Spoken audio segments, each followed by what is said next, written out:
you, Mr. Chairman. Let me just sort of pick up what we were just discussing when it comes to off-duty, on-duty in the aspect of driving government vehicles. So the question I'd like to start with is, did you determine whether any other attendees, Mr. Roth, at the party drove government-owned vehicles after consuming the alcohol? We did not. We interviewed some of the individuals who were at the sort of farewell party in which alcohol was served. Some of them had alcohol and then, for example, went back to the office to continue to work. But we did not really press it. And my point with regard to that is that the DHS policy was really unknown to the Secret Service. No one within the Secret Service understood it. We did not see any attempts by the department itself to promote this policy.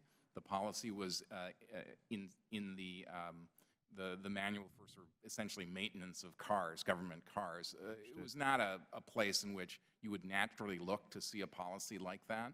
So it was difficult for us to blame somebody for violating a policy that, one, they didn't know about, and two, no one made an effort to tell them about. Granted, and I understand being ignorant of certain aspects and ethics and so forth as we continue to learn, even as a new member of Congress. However, let me ask this. Were any of the party attendees of the Secret Service part of the executive staff? And if so, should not they be held some kind of liable to understand what the rules are?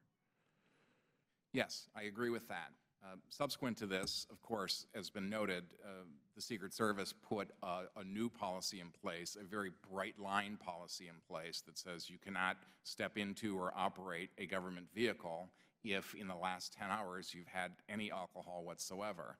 So certainly the behavior that took place at the party is now prohibited. So and there's no ambiguity in, you I guess, prove the fact that they did know of at least that policy part of it. Is that correct?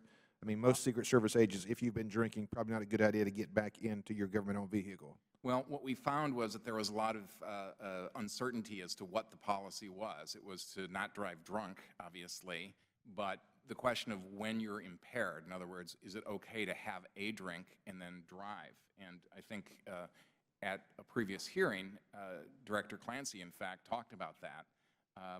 If you're not able to control your actions, it's not a legal limit, but it could be something less.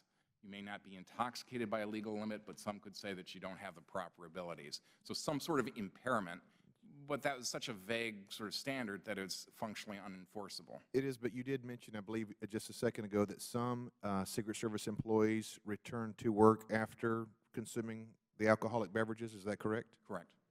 Okay, and what has been done or what has been said, what has been reprimanded? Give me a little bit of background what happened after that was found out. Sure. I mean, our policy is that we find the facts and conduct the investigation, and then we give everything that we have to the Secret Service because we're not in the discipline business. I understand that you're just fact-finding. Are you aware of anything that's been done to those employees who were drinking and then came back to work? No, we have transmitted our information last week, so we haven't heard anything back.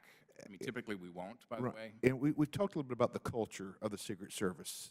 And I appreciate some of the words that you've talked about as far as you feel like there's been a little bit of improvement or change or a 30,000-foot expectation of raising the bar a little bit.